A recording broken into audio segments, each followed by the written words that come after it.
అనుదినమన్న శ్రోతలకు మన ప్రభువును రక్షకుడై ఉన్న యేసుక్రీస్తు సరిసాటి లేని మహా గొప్ప పరిశుద్ధమైన నామమునందు శుభములు.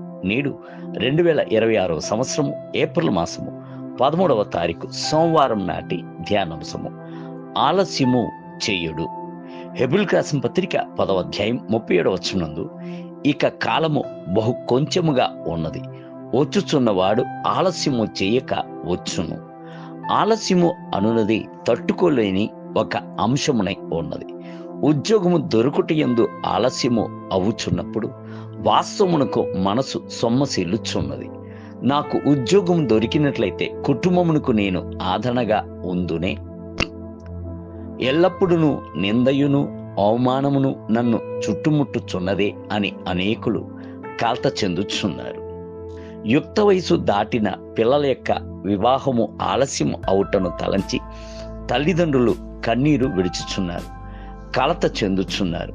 గృహము నిర్మించుకొనుటలో ఆలస్యము, సంతానము కలుగుటలో ఆలస్యము, రావాల్సిన ధనము వచ్చుటలో ఆలస్యము, ఉద్యోగములలో బదిలీలు దొరుకుట ఆలస్యము అని పలు రకాల ఆలస్యములు ఉన్నాయి. అయితే నేడు ప్రభువు మనకు వాక్కునిచ్చి, నేను ఇకను ఆలస్యము చెయ్యును అని చెప్పుచున్నాడు.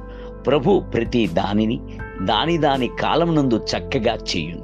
ఎన్నడను ముందుగాను చెయ్యుడు, ఆలస్యముగాను చేయుడు. కొన్ని ఆలస్యములు మన యొక్క మేలు కొరకే మారుచున్నాయి. దేవుని ప్రేమించే వారికి మేలు కలుగుటకే సమస్తము సమకూడి జరుగుచున్నవి అని బైబిల్ గ్రంథము చెప్పుచున్నది కదా. రోమీయులకు రాసిన పత్రిక 8వ అధ్యాయము 28వ వచనం. మనము చెయ్యవలసిందంతయు కంగారు పడకూడదు, తొందర పడకూడదు అనుటే ఉన్నది. ప్రభుత్వ ఆలస్యం నందు అనేకులు సొమ్మసిల్లిపోవుచున్నారు. కొందరు సనుగు కొనుచున్నారు, మరి కొందరైతే అడ్డదారులను వెతుకుచున్నారు. మోషే కొండ దిగకుండా ఆలస్యము చేయుటను ప్రజలు చూచినప్పుడు అని నిర్గమకాండం 32వ అధ్యాయం 1వ వచనం నందు చదువుచున్నాము. ఎంతటి బుద్ధిహీనత గల అంశమును వారు చేయుటకు తెగించిరి. అట్టి ఆలస్యమును తట్టుకోలేక బంగారపు దూడపిల్లను కలుగు చేసుకుని విగ్రహ ఆరాధనలోనికి వెళ్ళిపోయిరి.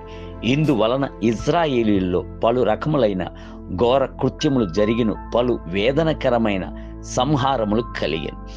ఆలస్యము వలన మీ యొక్క ఓర్పు పరీక్షింపబడుచున్నప్పుడు ఎన్నడూను అడ్డదారులను వెదికి ఓటమి పాలు కాకుండుడి. సౌలు కర్ణపిచాచి గల దానిని, శకునము చెప్పు దానిని వెతికినట్లు అనేకులు ఇటువంటి ఆలస్యపు సమయముల యందు మాంత్రికులను శోధిచెప్పు వారిని వెతుకుచూ వెళ్ళుచున్నారు. ఇట్టి వారి పరీక్షకు నిలబడిన వారు, అట్టివారు క్రీస్తు తమలో ఉన్నాడన్న సంగతిని ఎరుగని వారు అని అపోస్తలుడైన పౌలు సూచించుచున్నాడు. కొరింథీయులకు రాసిన 2వ పత్రిక 13వ అధ్యాయం 5వ వచనం. యెహోవా మీద నీ భారమును మోపుము, ఆయనే నిన్ను ఆదుకొనును. నీతిమంతులను ఆయన ఎన్నడను కదలనీయడు అని కీర్తనకారుడును 55వ కీర్తన 22వ వచనం.